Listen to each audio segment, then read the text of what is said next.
Start. उपाध्यक्ष महोदय, हो सकता है आज या निकट भविष्य में हम लोकसभा का अधिवेशन दिल्ली के बाहर कहीं ना कर सकें, लेकिन भविष्य में ऐसी स्थिति आ सकती है और यदि हमारे संसदीय कार्यों का मंत्रालय चाहे और इस संबंध में शीघ्रता करे तो वह भविष्य निकट में भी आ सकता है, जब हम अपनी संसद का अधिवेशन दिल्ली के बजाय कहीं बाहर कर सकें। वैसे अभी भी हमारे देश में अनेक प्रदेश ऐसे हैं जहां जाड़ों में कहीं अधिवेशन होता है, गर्मियों में कहीं होता है। जम्मू कश्मीर की विधानसभा गर्मियों में श्रीनगर में बैठती है तो जाड़ों में जम्मू में बैठती है।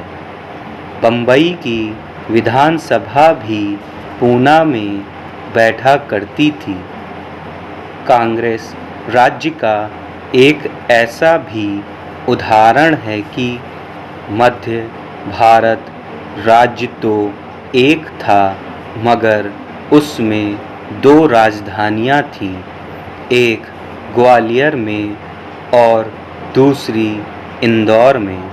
इसलिए जब हमारे कांग्रेस के मित्र इसका विरोध करते हैं तो वह मेरी समझ में नहीं आता।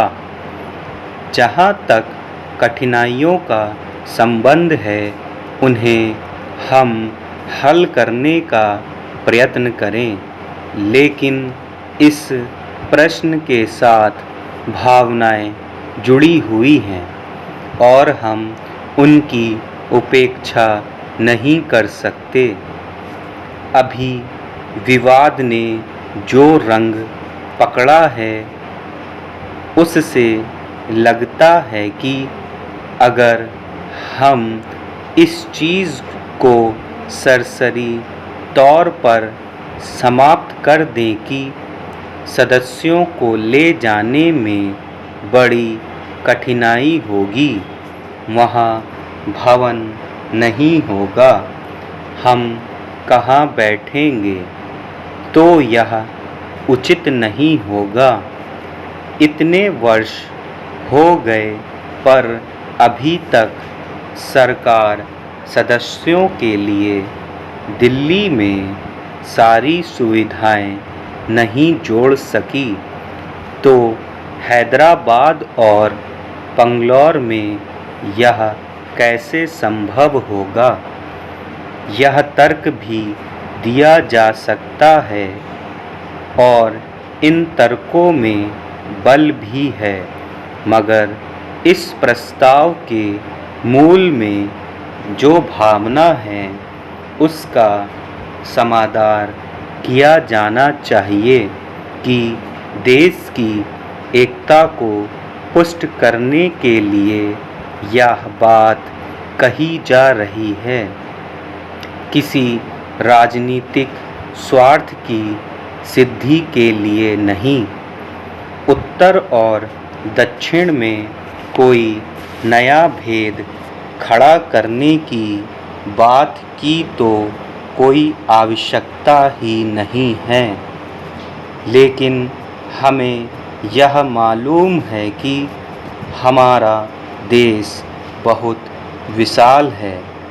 जब भी हम साहित्य में उसका विवरण पढ़ते हैं तो उसकी विशालता हमारे हृदय को बहुत अच्छी लगती है, लेकिन जब इस विशाल देश में हमको घूमना पड़ता है तो भारी कठिनाइयों का सामना करना होता है। आवश्यकता इस बात की है कि हम ऐसे अनेक अवसर लाएं